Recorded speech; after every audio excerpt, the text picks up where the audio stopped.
Hello everyone and welcome to this webinar. My name is Giuseppe Improta and I am the head of lighting and studio director of photography for Bardel Entertainment. First of all, let me thank the Foundry for organizing this webinar, as well as Bardel Entertainment and Disney Pictures to letting us use some extracted material from the Diary of a Wimpy Kid movie that was released this last Christmas. What we're gonna do today is going through the process that is converting or translating a concept art into a 3D render with everything that is in between. So I'm going to show you a sequence that has been extracted from the movie and how we went from the color script to the color key to the light rigs and then the final sequence itself. Before I get into that though, I want to make sure that I thank all the artists that worked in Bardel Entertainment on this movie and all the artists that in general work in this field, because we know that this kind of products takes a lot of people to get done, and that is not really something that we can do on our own. It's only possible because so many people work together towards that common goal, which is creating beautiful images. So really, I'm here as a messenger, but all the merit goes to all the artists that have worked on this and that work so hard under sometimes stressful deadlines to achieve everything that we need to do in time. In this presentation, in this webinar, I'm going to show you also a bunch of art that has been created by Bula Iraliyev, that is our art director on this movie, and his team. And so I just want to thank him as well for creating such beautiful concept arts that we could use as a reference. And I also want to thank Giorgio Rivalta, that was the lighting lead of this movie, that really was a significant contribution to setting up all the key shots of the movie and really establishing the look that we wanted. So thank you very much.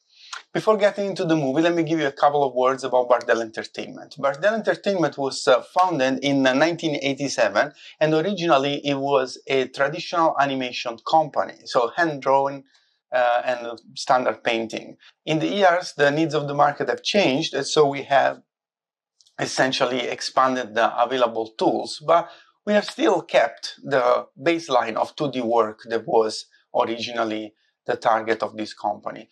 Today, we have 3 offices. The headquarters is in Vancouver. We have an office in Kelowna that was added in 2013, and then now we have just added an office in Montreal. So there is 3 different locations that are working together, even though Vancouver is the main hub where we sort of like organize all the work.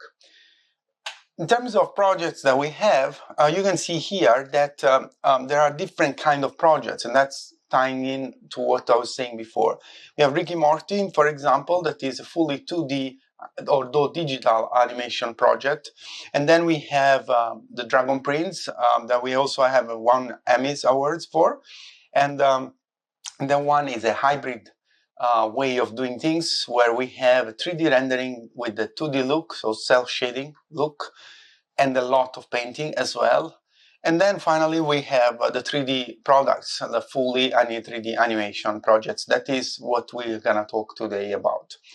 There you can see the Adventures of Buck Wild, Ice Age, and then we have Broderick Lewis, which is the previous movie that we have worked on, the Diary of a Wimpy Kid series.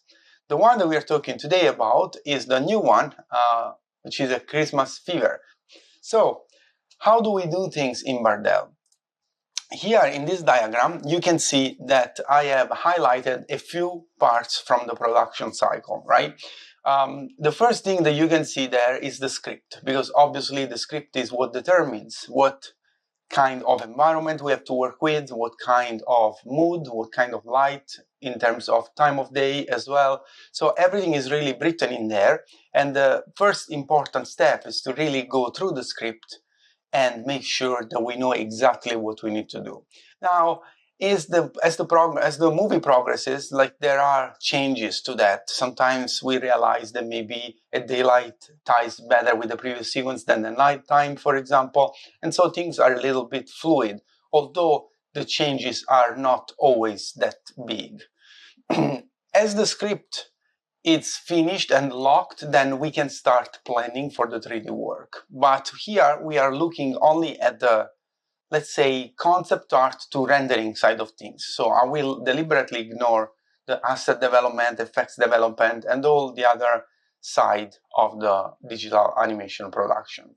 So the script defines all the environments and all the elements that we have to work with in terms of visual and storytelling, right? So how do we expand on that in a visual creative way that then can be used to create the style of the movie is the color script. The color script, I'm going to go back and forth with this slide so you guys can actually keep track of what we're doing. The color script is something like that. This is done by Bulat Iraliyev and his team, and you can see that it's pretty cool.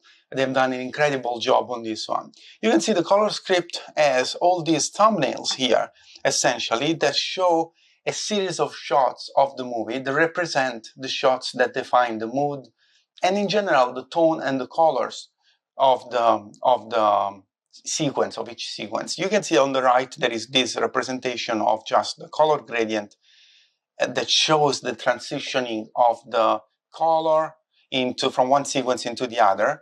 And this is very important because usually corresponds to a change in the story, a change in the mood. Of course, everything that we do in terms of visual reproduction is important to attach to the story. It's important to tell that story. And so this is an easy way to see, for example, how much of the movie it's bright, how much of the movie gets darker in terms of really brightness and tones of each scene. Because in the slides you cannot really appreciate the quality of this work, I opened the file in Photoshop, and here you can see more in detail. And you can see that if I zoom in, these actually are not just rough thumbnails, but they are fully fledged paintings that really describe each shot. And you can see even the name of the shot, the number of the shot, and you can see that there is also the description of the time of day, although it's clearly obvious from the thumbnails themselves, but it's not as clear when you are inside. And you can see here the progression of the movie that is really well explained in terms of visual cues, contrast, colors, and mood across all the different sequences. I was super happy with this work, and I think it looks really good. And it's such a good help to visualize these things ahead of time and have an idea of where to go in terms of 3D render as we progress towards the lighting, rendering, and composing stage. So super cool work here. Usually these color scripts are not as refined. They are a little bit rougher because they don't really need to go into the detail of each shot. But in this case, we have used a different approach where the actual thumbnails of the color script are in fact the key shots that we will use later as a reference for the artist. And I'll show you the hierarchy of this workflow in a second. So this is the color script. You can see that there is different sequences. We start inside, then we have the outdoor sequence. This also already defines the time of day, but this has subject to changes as well. As I said, the script might change, but sometimes we also realize that maybe two sequences don't just latch together properly. And so in that case, we might have to do some changes. This is in fact the final version of it, but it's not always been like that. There has been a few different changes. So we have this outdoor scene here, and then you can see as we progress, the time of day changes and the sun goes down, and then we are at night. And you can see that this progression actually happens also if you look at this color bar here on the right side that tells you all the way how things change. Now, the sequence that I want to show you is his one. This is a candlelight scene. I thought it was cool because I love candlelight personally. And there is one key shot here represented in this color script. And there is another one that really was for different sequences. But one important thing to mention here is that the setup that we can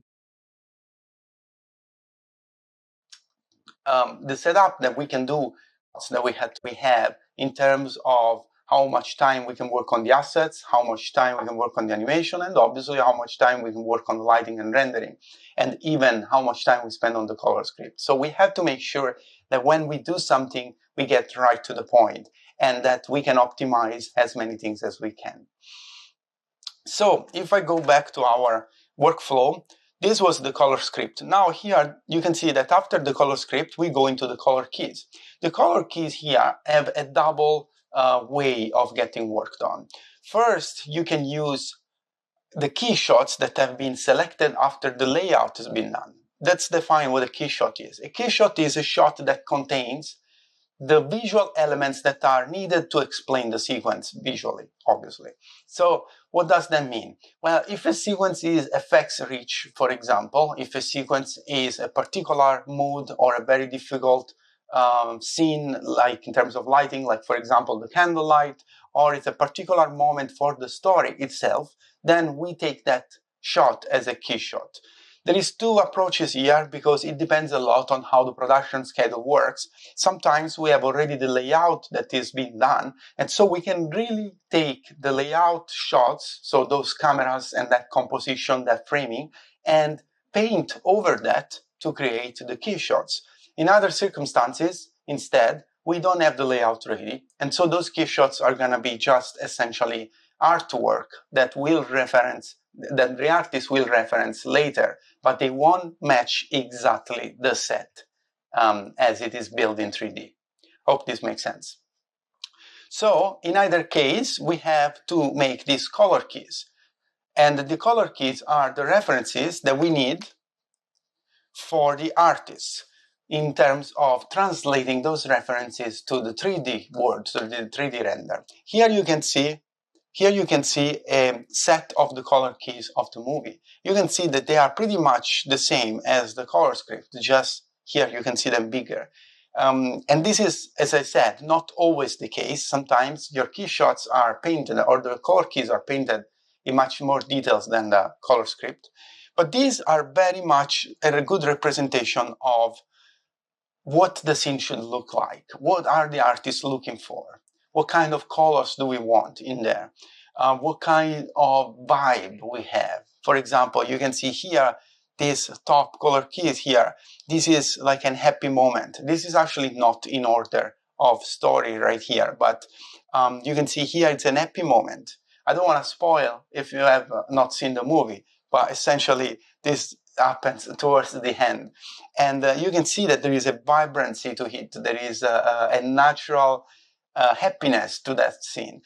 Compared, for example, to something like this, where you have the crazy scientist sort of mood with this very, very saturated green light against the cyan / blue environment, which is pretty cool. So really, when you have a good color key, the artist doesn't really have to imagine too much. Now, what is the problem though? Well, the problem is that, unfortunately, sometimes the color key is painted in a way that does not take into account the fact that in 3D we use plausible rendering, which means the color of the surfaces, the shaders, the materials that we use, the lights, all interact in a realistic way, where, for example, a warm light will bounce over a white table and will bounce finally onto the characters, creating a red cast onto them. So it very much works as a real movie, where we have to place the lights, but we have to also control even the set and the colors of the set to make sure that everything works coherently without creating weird things, right? Weird looking things. In my experience in animation, the work of set dressing and art direction of a set, it's usually done before we even get to the color key stage. And that sometimes creates problems because those color keys at that point are not really too meaningful, because they might not be able to be replicated exactly in the way they've been painted. And this is sort of like where my role comes in Bardel, where I sort of like supervise the color keys, keeping in mind the assets, the colors that we have worked on or that we will work on, and sort of like create an harmony that allows the 3D artist to basically work efficiently on these things without having to battle a color key that then did not take into account about the real properties of the materials, real properties of the objects in the set. So it is important to underline this point because this can create a lot of wasted time. If the artist is looking at a color key that has a green cast, but he cannot really get that without having to do a lot of compositing work, because in the lighting, the materials and the light do not create that effect, that creates a series of problems. And in particular, there is problems that are related to the consistency of the shots. In Bardel, you will see we like to create lighting that is 90% close to the final result. I personally don't encourage too much compositing work because I want to have a good consistency across all the shots of a sequence. And it's important given the timeline constraints that we have. If we had the same time that we had on a feature film movie, a full budget feature film movie, this would be less of a concern because there would be a lot more iteration in terms of reviewing the movie, reviewing the sequence, and reviewing the shots altogether. But in this case, we have to go a little bit faster. We don't have that kind of flexibility. And so I prefer to keep the lighting realistic. And when I say realistic, I mean without relying too much on tricks like light linking and shadow linking that inevitably create some sort of artificial look if not used properly, and a lot of problems in balancing all the shots, given the fact that it's a personal way of adopting lighting instead of a universal way like you would light a set. I prefer to have that consistency, and I prefer to have a katana scene that when I open a render looks like the final render, instead of having a katana scene that when it's looked at looks completely different from the compositing. I hope it makes sense. So let's go back to this workflow. Once we have the color keys, so we know how each shot has to look like, then we have to go into the key shots. And the key shots are basically the 3D renders of the color keys. Let's have a look. So here you can see the color keys in this slide versus the 3D render of this slide.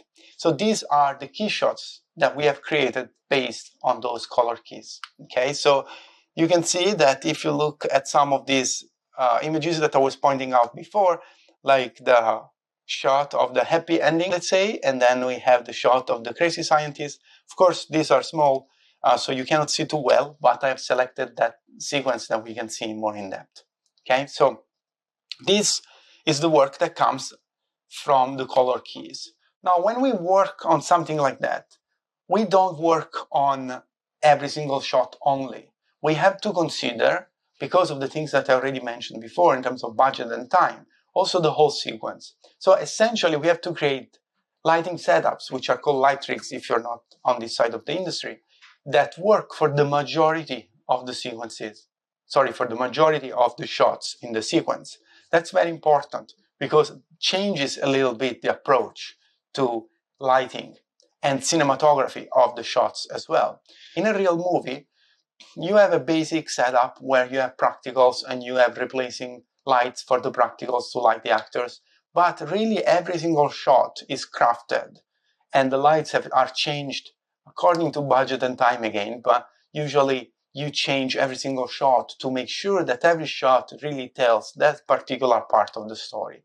When it comes to products like that, the time needed to create something like this, it's such that we don't have that flexibility, that option. So we have to create these setups that work for the majority of the shots and then go back into the sequence and maybe find the handful of shots that really require a little bit more work, that really require that extra touch because maybe they're super important for the story.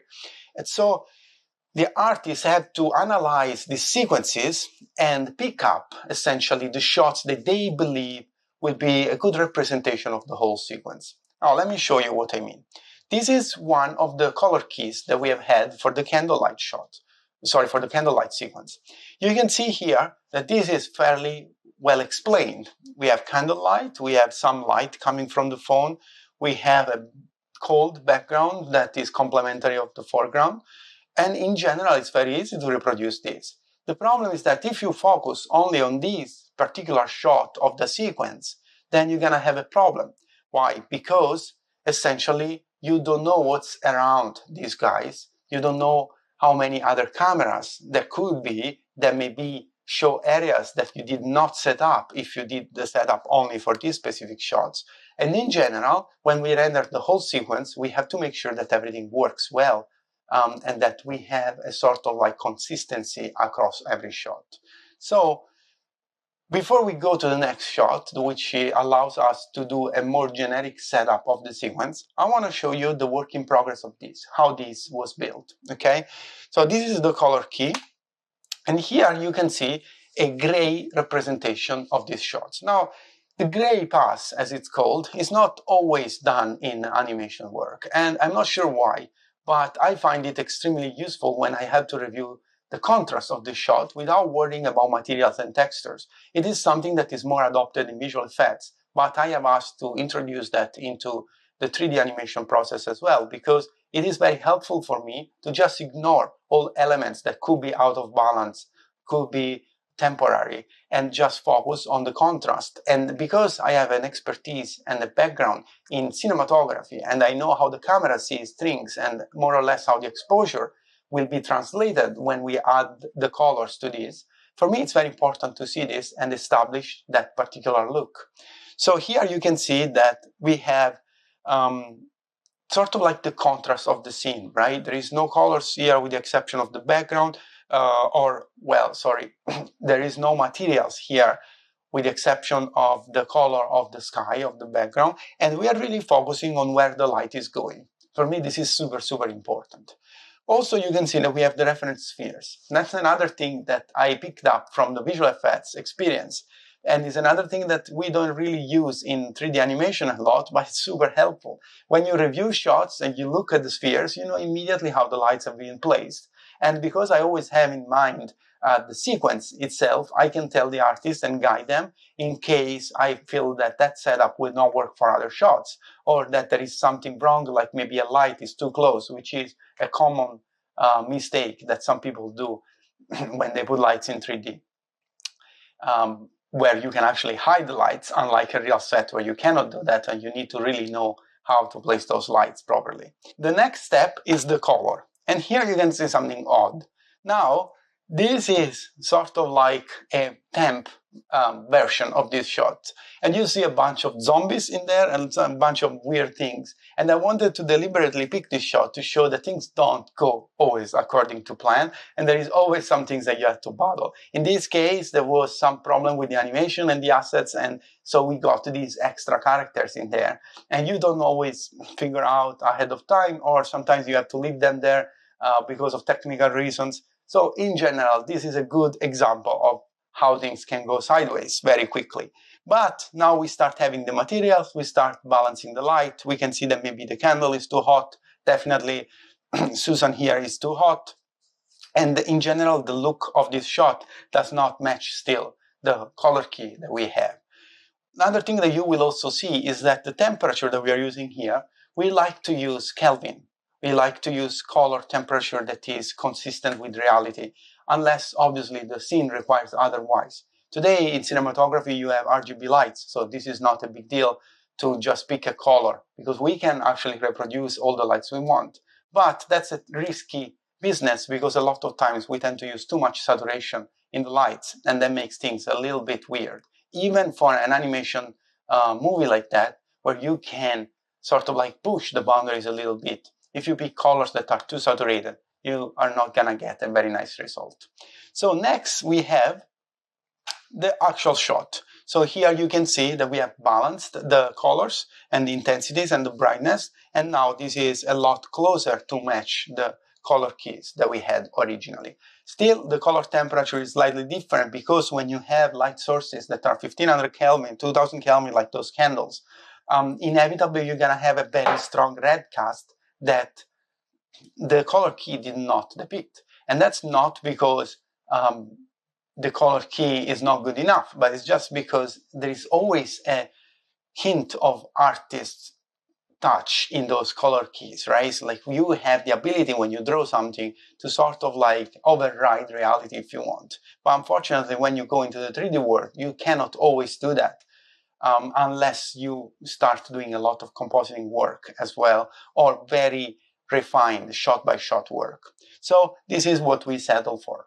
Now, once again, this is a sort of like a small section of the room there. And so we had to pick a different color keys to see a little bit wider in this room, what is happening in the rest of the room. Now, this color key here, in fact, is originally done for a different sequence.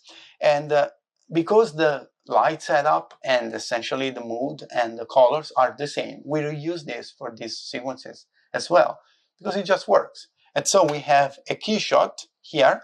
Again, you can see another example where things go wrong. That's the zombies in there. And it happens because I will explain you how in Bardel we approach the problem of creating essentially sequences. We have these kind of problems. And then afterwards, we have the final shot. You can see if I go back and forth that there is different kind of changes here between the first version, the second version, right? So this is the first version. You can see some characters are even gray here because the materials were not properly attached. There are all sorts of problems as you work in these shots. So it's not like open the scene and render. It doesn't work like that. And then finally, we have this version where you can see there is more red on the left. There is a little bit more fill because there is a fireplace in the back that is supposedly on.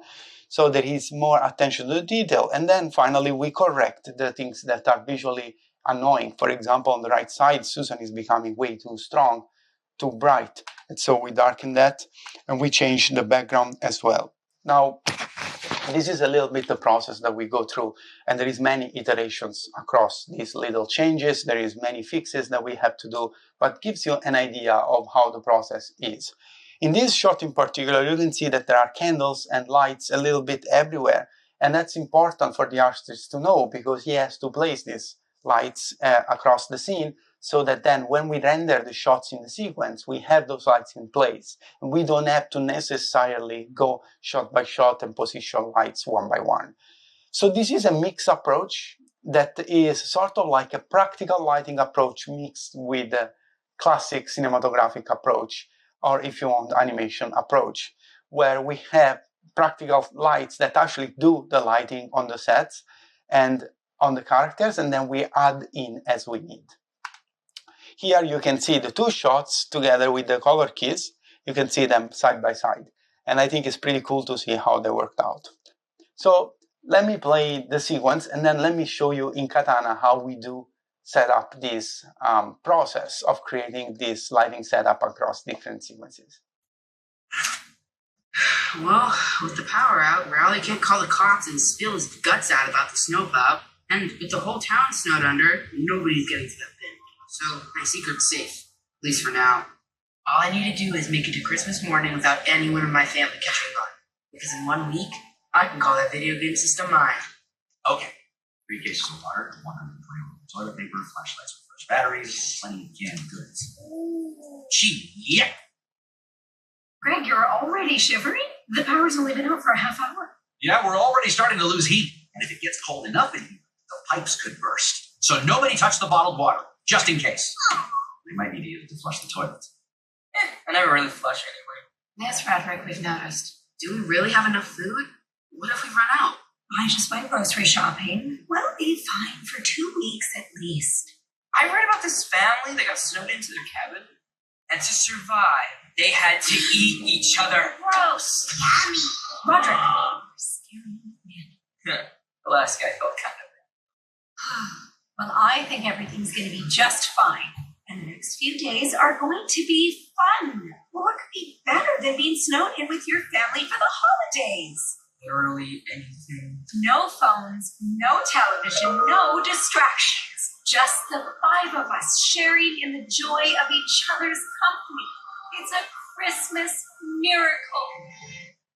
There you go. So this is the sequence, the final sequence. You can see how many different angles are there, how many different cameras, and so we have to make sure that we make a setup that works for the majority of them.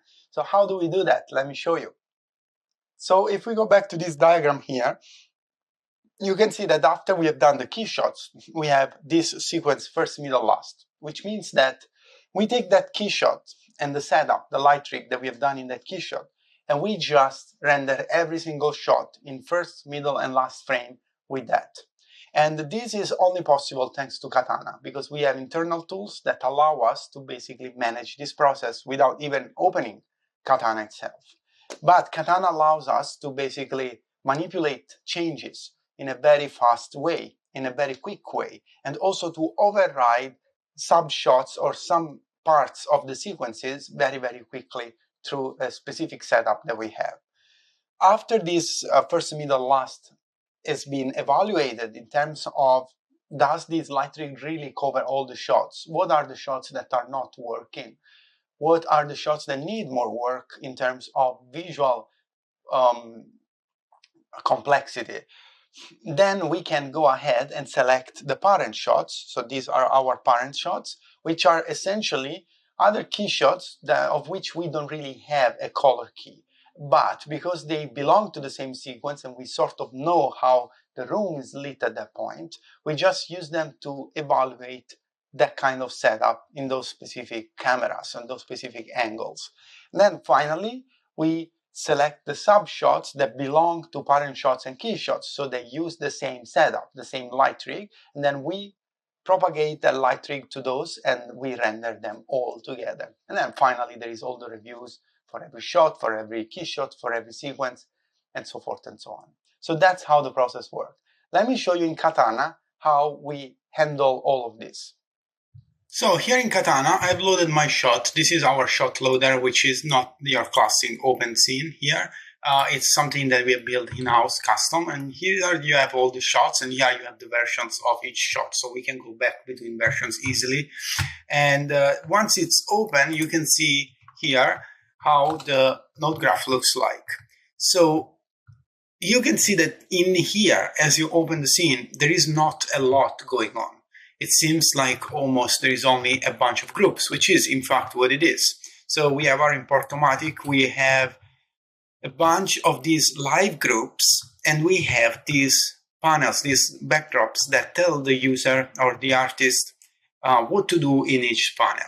So I'm adding here the diagram that we looked at into the slide so that you can remind yourself how we work on this. Essentially, we have a bird's eye view on the sequence.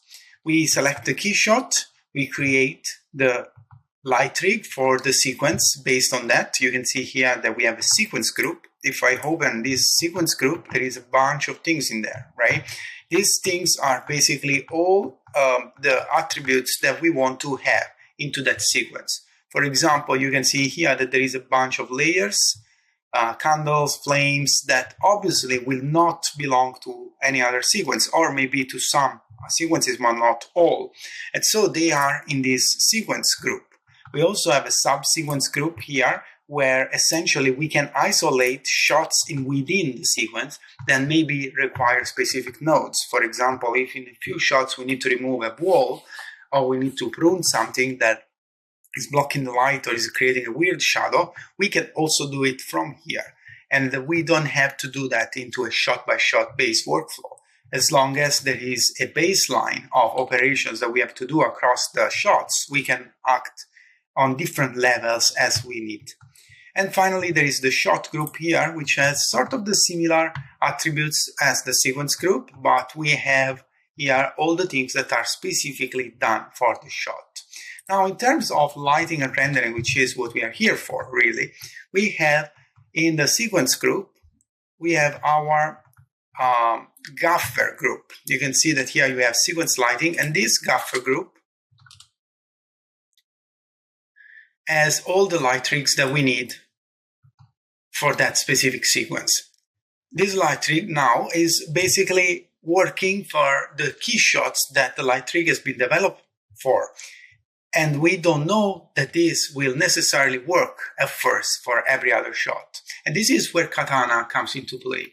Because now with the custom tool that we have, we can in fact take this light rig and without even opening Katana, we can propagate that into every other shot of the sequence. And again, as the diagram shows here, we can have now a first, middle, last frame of every single shot to check if this light trick will cover everything that we need, will cover every angle that we need.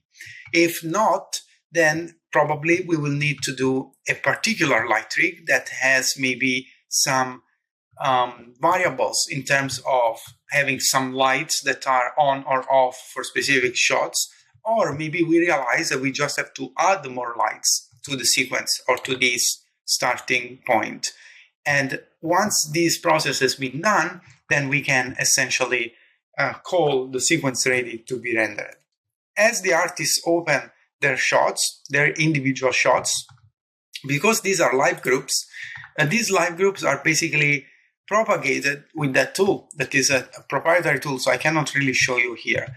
But it is essentially through Katana that we can load live groups and have everything that has been done in the original scene, for example, in this scene here, into the other shots. Every shot will inherit automatically all the setup that we set up in the show setting as well as in the sequence setting. So the show setting contains, for example, all the render settings and the baseline that we want to have, all the kind of stuff that we want to keep consistent across all the sequences. The sequence group will have the light trick that is developed for those key shots. And when the artists load their own shot, they will have all these things loaded automatically for them to have a very solid starting point. They don't have to essentially change much to the shot until it comes to actually doing shot work. So defining layers, defining maybe layers for that shot. Usually the layers, we also define them at the sequence level because it's something that we like to approach into the key shots. But if there are layers that are needed for specific purposes, then the artist can work into the shot level. As much as the light trick is basically coming through as basically a reference of the original light trick from the sequence and can be overwritten at any point. So if I go here and change this into be editable, now my light trick can be changed and can be adapted to whatever I need in this specific shot here. And then this shot, for example, I can adapt this for editing and I can change this light just in this shot. The power of this is that I'm not changing anything of any other sequence because I'm working on a shot level. But if I need to change something to the whole sequence, then I can also do that by working in the sequence level. So this is just a glimpse of how powerful this is. I hope this sort of makes sense. So when we are ready to publish our scenes, then I can just do publish the shot with our publisher. And you can see here that we have each live group basically under a different interface with versions.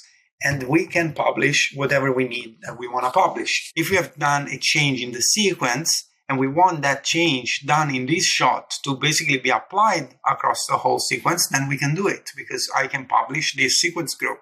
And again, it means that every other shot will pick up this sequence group as it's opened by the artist. Otherwise, I usually have artists only publish the shot settings because that's really what they work on. Sequence and show group are untouchable if not by leads or key artists or supervisor. So we keep this contained so that the artists have their own space to work and maybe make mistakes and adjust things according to what they want, but we can always go back safely to any point. No other software allows this kind of flexibility right now, and this is the reason why we can also render so many shots so quickly, because we have this kind of interface and this kind of setup. And this is very important as we develop the look, because as we decide that the look changes in terms, for example, of mood or color, we can always quickly update all the shots at once, and we don't have to worry about opening every single shot by hand. So that gives you a little bit of an idea of what we do here in Katana. All right, I hope this was helpful. This should give you a glimpse into the complex process that is converting a beautiful painting from our art department into an animated 3D render. And the process is quite complicated, but I hope that this made you curious and to go and discover more. If you have questions, you can also point them to myself, you can contact me at this email address, and you can also check out my YouTube channel if you are interested in learning more about this kind of stuff. Thank you very much for your time.